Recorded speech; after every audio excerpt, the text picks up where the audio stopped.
Mastering any physical skill, be it performing a pirouette, playing an instrument, or throwing a baseball, takes practice. Practice is the repetition of an action with the goal of improvement, and it helps us perform with more ease, speed, and confidence. So what does practice do in our brains to make us better at things? Our brains have two kinds of neural tissue, gray matter and white matter. The gray matter processes information in the brain, directing signals and sensory stimuli to nerve cells, while white matter is mostly made up of fatty tissue and nerve fibers. In order for our bodies to move, information needs to travel from the brain's gray matter down the spinal cord through a chain of nerve fibers called axons to our muscles. So how does practice or repetition affect the inner workings of our brains? The axons that exist in the white matter are wrapped with a fatty substance called myelin, and it's this myelin covering or sheath that seems to change with practice. Myelin is similar to insulation on electrical cables. It prevents energy loss from electrical signals that the brain uses, moving them more efficiently along neural pathways. Some recent studies in mice suggest that the repetition of a physical motion increases the layers of myelin sheath that insulates the axons. And the more layers, the greater the insulation around the axon chains, forming a sort of superhighway for information connecting your brain to your muscles. So while many athletes and performers attribute their successes to muscle memory, muscles themselves don't really have memory. Rather, it may be the myelination of neural pathways that give these athletes and performers their edge with faster and more efficient neural pathways. There are many theories that attempt to quantify the number of hours, days, and even years of practice that it takes to master a skill. While we don't yet have a magic number, we do know that mastery isn't simply about the amount of hours of practice. It's also the quality and effectiveness of that practice. Effective practice is consistent, intensely focused, and targets content or weaknesses that lie at the edge of one's current abilities. So if effective practice is the key, how can we get the most out of our practice time? Try these tips. Focus on the task at hand. Minimize potential distractions by turning off the computer or TV and putting your cell phone on airplane mode. In one study, researchers observed 260 students studying.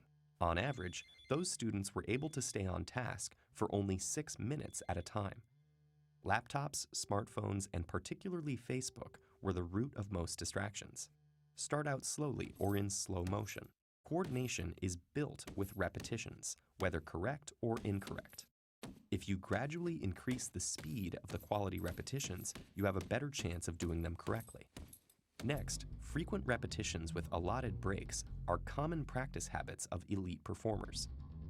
Studies have shown that many top athletes, musicians, and dancers spend 50 to 60 hours per week on activities related to their craft.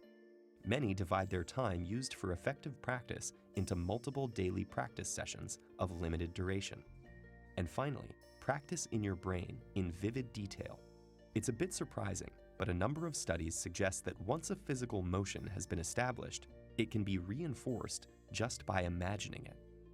In one study, 144 basketball players were divided into two groups. Group A physically practiced one-handed free throws, while Group B only mentally practiced them. When they were tested at the end of the 2-week experiment, the intermediate and experienced players in both groups had improved by nearly the same amount. As scientists get closer to unraveling the secrets of our brains, our understanding of effective practice will only improve. In the meantime, effective practice is the best way we have of pushing our individual limits, achieving new heights, and maximizing our potential.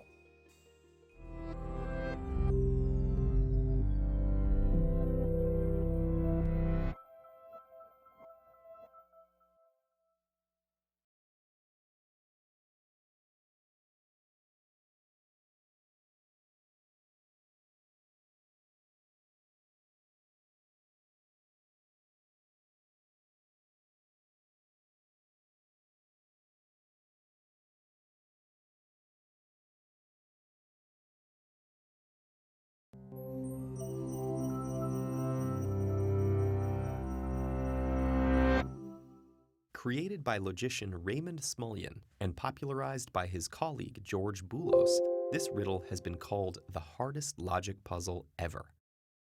You and your team have crash-landed on an ancient planet. The only way off is to appease its three alien overlords, T, F, and R, by giving them the correct artifacts. Unfortunately, you don't know who is who. From an inscription, you learn that you may ask 3 yes or no questions, each addressed to any one lord. T's answers are always true, F's are always false, and R's answer is random each time. But there's a problem. You've deciphered the language enough to ask any question, but you don't know which of the two words Ozo and Ulu means yes and which means no. How can you still figure out which alien is which?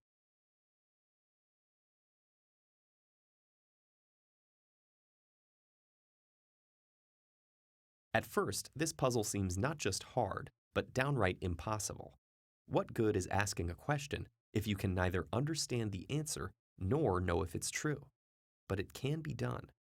The key is to carefully formulate our questions so that any answer yields useful information. First of all, we can get around to not knowing what Ozo and Ulu mean by including the words themselves in the questions. And secondly, if we load each question with a hypothetical condition, whether an alien is lying or not won't actually matter. To see how that could work, imagine our question is whether 2 plus 2 is 4. Instead of posing it directly, we say, if I asked you whether 2 plus 2 is 4, would you answer Ozo? If Ozo means yes and the overlord is T, it truthfully replies Ozo. But what if we ask F? Well, it would answer Ulu or no to the embedded question, so it lies and replies Ozo instead. And if Ozo actually means no, then the answer to our embedded question is Ulu, and both T and F still reply Ozo, each for their own reasons. If you're confused about why this works, the reason involves logical structure. A double positive and a double negative both result in a positive.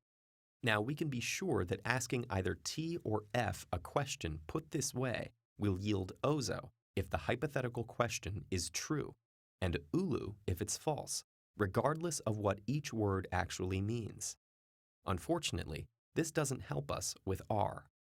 But don't worry, we can use our first question to identify one alien lord that definitely isn't R. Then we can use the second to find out whether it's T or F. And once we know that, we can ask it to identify one of the others. So let's begin. Ask the alien in the middle. If I asked you whether the overlord on my left is R, would you answer Ozo? If the reply is Ozo, there are two possibilities. You could already be talking to R, in which case the answer is meaningless.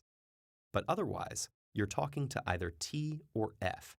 And as we know, getting Ozo from either one means your hypothetical question was correct, and the left overlord is indeed R. Either way, you can be sure the alien on the right is not R. Similarly, if the answer is Ulu, then you know the alien on the left can't be R. Now go to the overlord you've determined isn't R and ask, if I asked are you F, would you answer Ozo? Since you don't have to worry about the random possibility, either answer will establish its identity. Now that you know whether its answers are true or false, ask the same alien whether the center overlord is R. The process of elimination will identify the remaining one.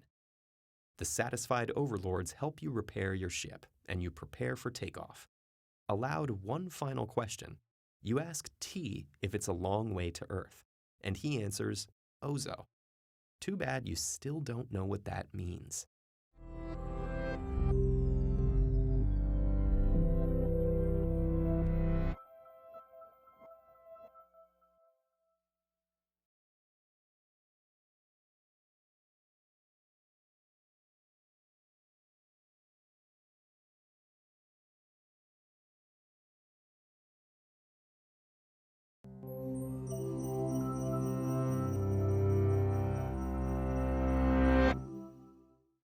You're the realm's greatest mathematician, but ever since you criticized the emperor's tax laws, you've been locked in the dungeon, with only a marker to count the days. But one day, you're suddenly brought before the emperor, who looks even angrier than usual. One of his 12 governors has been convicted of paying his taxes with a counterfeit coin, which has already made its way into the treasury. As the kingdom's greatest mathematician, you've been granted a chance to earn your freedom by identifying the fake. Before you are the 12 identical-looking coins and a balance scale. You know that the false coin will be very slightly lighter or heavier than the rest. But the emperor's not a patient man. You may only use the scale 3 times before you'll be thrown back into the dungeon. You look around for anything else you can use, but there's nothing in the room. Just the coins, the scale, and your trusty marker. How do you identify the counterfeit?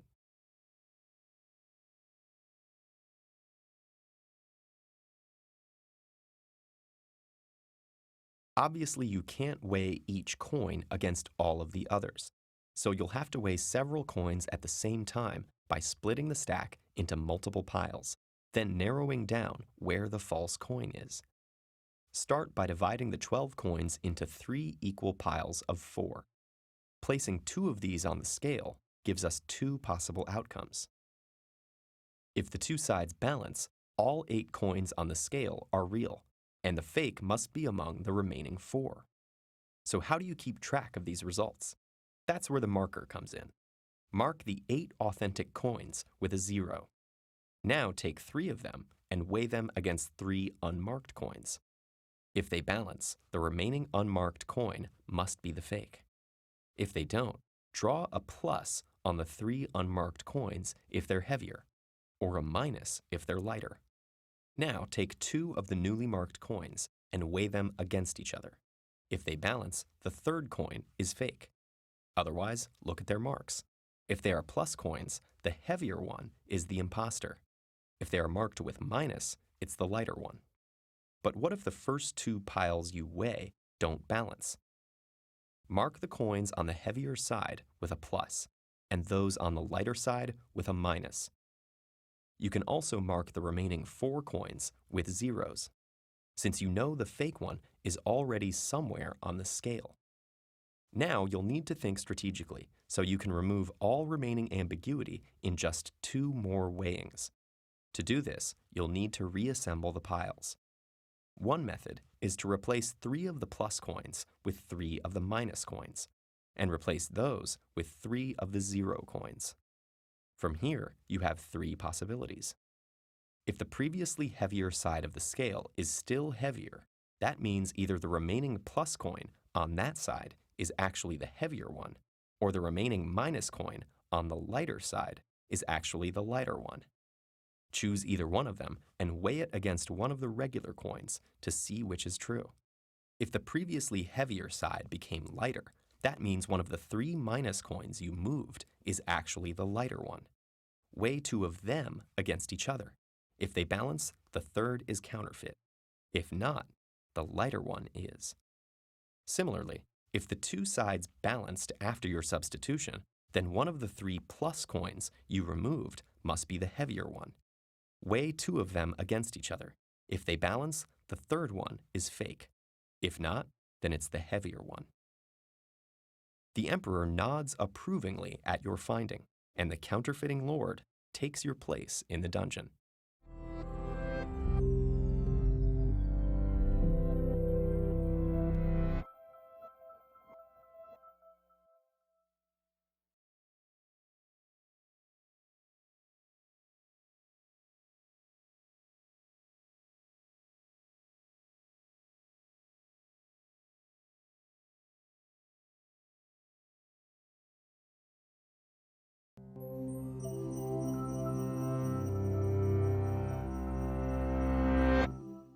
Your favorite band is great at playing music, but not so great at being organized.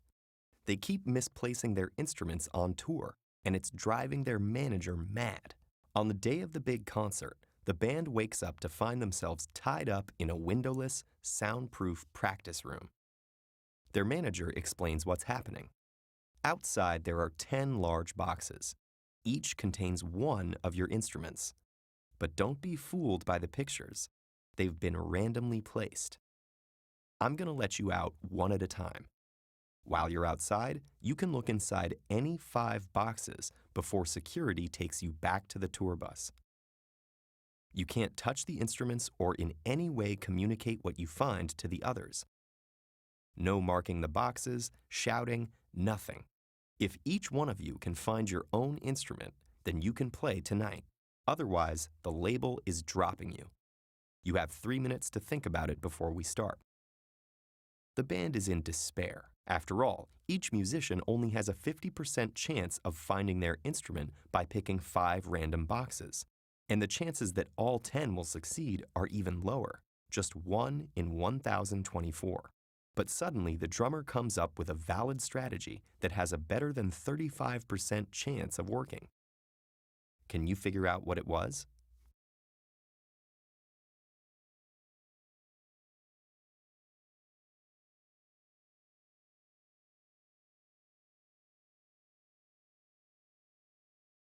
Here's what the drummer said.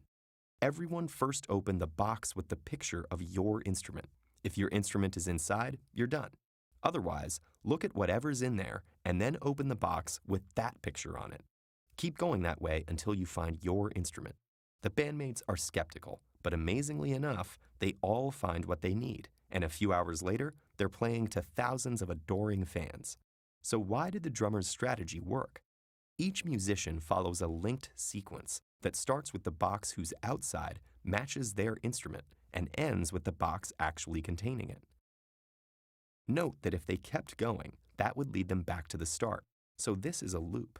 For example, if the boxes are arranged like so, the singer would open the first box to find the drums, go to the 8th box to find the bass, and find her microphone in the 3rd box, which would point back to the first. This works much better than random guessing, because by starting with the box with the picture of their instrument, each musician restricts their search to the loop that contains their instrument. And there are decent odds, about 35%, that all of the loops will be of length 5 or less. How do we calculate those odds? For the sake of simplicity, we'll demonstrate with a simplified case. 4 instruments, and no more than 2 guesses allowed for each musician. Let's start by finding the odds of failure, the chance that someone will need to open 3 or 4 boxes before they find their instrument. There are 6 distinct 4-box loops. One fun way to count them is to make a square.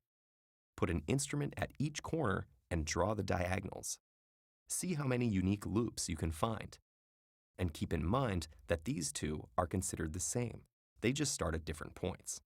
These 2, however, are different. We can visualize the 8 distinct 3-box loops using triangles. You'll find 4 possible triangles depending on which instrument you leave out, and 2 distinct paths on each. So of the 24 possible combinations of boxes, there are 14 that lead to failure, and 10 that result in success. That computational strategy works for any even number of musicians, but if you want a shortcut, it generalizes to a handy equation. Plug in 10 musicians, and we get odds of about 35%. What if there were 1,000 musicians? 1,000,000. As n increases, the odds approach about 30%. Not a guarantee, but with a bit of musician's luck, it's far from hopeless. Hi, everybody. If you liked this riddle, try solving these 2.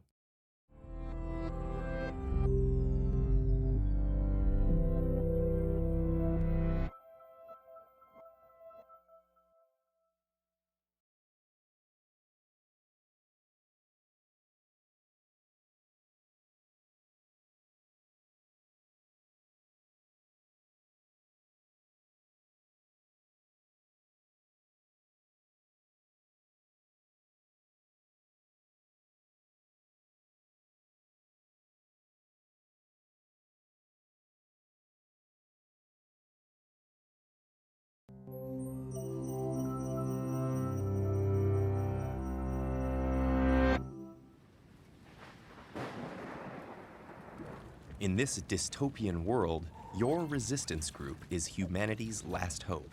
Unfortunately, you've all been captured by the tyrannical rulers and brought to the ancient Colosseum for their deadly entertainment. Before you're thrown into the dungeon, you see many numbered hallways leading outside, but each exit is blocked by an electric barrier with a combination keypad. You learn that one of you will be allowed to try to escape by passing a challenge, while everyone else will be fed to the mutant salamanders the next morning. With her perfect logical reasoning, Zara is the obvious choice. You hand her a concealed audio transmitter so that the rest of you can listen along. As Zara is led away, you hear her footsteps echo through one of the hallways, then stop. A voice announces that she must enter a code consisting of 3 positive whole numbers in ascending order. So the second number is greater than or equal to the first, and the third is greater than or equal to the second. She may ask for up to 3 clues, but if she makes a wrong guess or says anything else, she'll be thrown back into the dungeon. For the first clue, the voice says the product of the 3 numbers is 36. When Zara asks for the second clue, it tells her the sum of the numbers is the same as the number of the hallway she entered. There's a long silence. You're sure Zara remembers the hallway number, but there's no way for you to know it, and she can't say it out loud. If Zara could enter the passcode at this point, she would, but instead she asks for the third clue, and the voice announces that the largest number appears only once in the combination. Moments later, the buzz of the electric barrier stops for a few seconds, and you realize that Zara has escaped. Unfortunately, her transmitter is no longer in range, so that's all the information you get. Can you find the solution?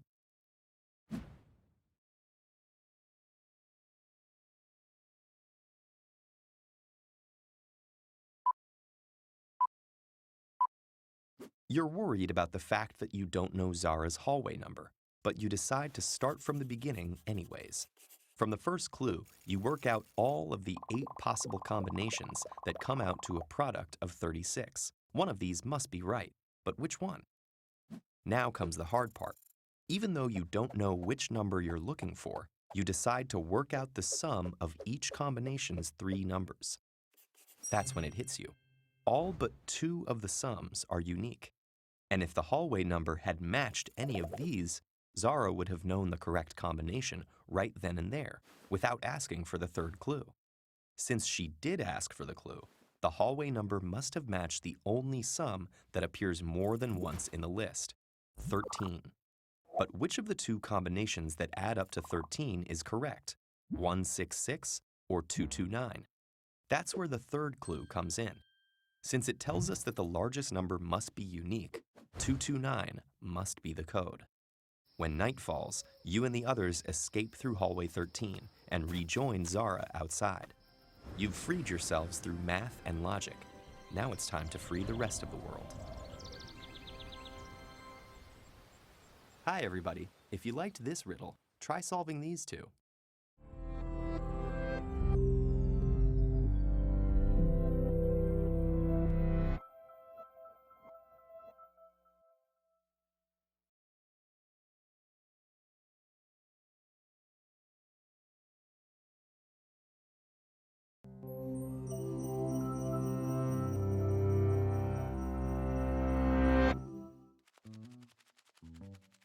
Before he turned physics upside down, a young Albert Einstein supposedly showed off his genius by devising a complex riddle involving this list of clues. Can you resist tackling a brain teaser written by one of the smartest people in history? Let's give it a shot. The world's rarest fish has been stolen from the city aquarium. The police have followed the scent to a street with 5 identical-looking houses. But they can't search all the houses at once, and if they pick the wrong one, the thief will know they're on his trail. It's up to you, the city's best detective, to solve the case. When you arrive on the scene, the police tell you what they know. 1. Each house's owner is of a different nationality, drinks a different beverage, and smokes a different type of cigar. 2. Each house's interior walls are painted a different color. 3. Each house contains a different animal, one of which is the fish. After a few hours of expert sleuthing, you gather some clues. It may look like a lot of information, but there's a clear logical path to the solution. Solving the puzzle will be a lot like Sudoku, so you may find it helpful to organize your information in a grid, like this.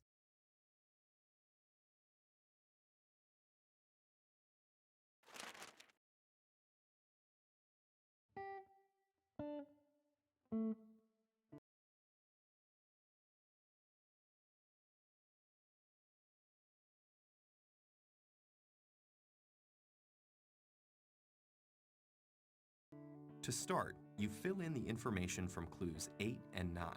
Immediately, you also realize that since the Norwegian is at the end of the street, there's only one house next to him, which must be the one with blue walls in clue 14. Clue 5 says the green-walled house's owner drinks coffee. It can't be the center house, since you already know its owner drinks milk. But it also can't be the second house, which you know has blue walls. And since clue 4 says the green-walled house must be directly to the left of the white-walled one, it can't be the first or fifth house either. The only place left for the green-walled house with the coffee drinker is the fourth spot, meaning the white-walled house is the fifth. Clue 1 gives you a nationality and a color. Since the only column missing both these values is the center one, this must be the Brits' red-walled home. Now that the only unassigned wall color is yellow, this must be applied to the first house, where clue 7 says the Dunhill smoker lives. And clue 11 tells you that the owner of the horse is next door, which can only be the second house. The next step is to figure out what the Norwegian in the first house drinks. It can't be tea. Clue 3 tells you that's the Dane. As per clue 12, it can't be root beer since that person smokes Blue Master. And since you already assigned milk and coffee, it must be water. From clue 15, you know that the Norwegian's neighbor, who can only be in the second house, smokes blends. Now that the only spot in the grid without a cigar and a drink is in the fifth column, that must be the home of the person in clue 12. And since this leaves only the second house without a drink, the tea-drinking Dane must live there. The fourth house is now the only one missing a nationality and a cigar brand, so the Prince-smoking German from clue 13 must live there. Through elimination, you can conclude that the Brit smokes Pall Mall and the Swede lives in the fifth house, while clue 6 and clue 2 tell you that these two have a bird and a dog, respectively. Clue 10 tells you that the cat owner lives next to the blend-smoking Dane, putting him in the first house. Now, with only one spot left on the grid, you know that the German in the green-walled house must be the culprit. You and the police burst into the house, catching the thief fish-handed. While that explanation was straightforward, solving puzzles like this often involves false starts and dead ends. Part of the trick is to use the process of elimination and lots of trial and error to hone in on the right pieces. And the more logic puzzles you solve, the better your intuition will be for when and where there's enough information to make your deductions. And did young Einstein really write this puzzle? Probably not. There's no evidence he did, and some of the brands mentioned are too recent. But the logic here is not so different from what you'd use to solve equations with multiple variables, even those describing the nature of the universe.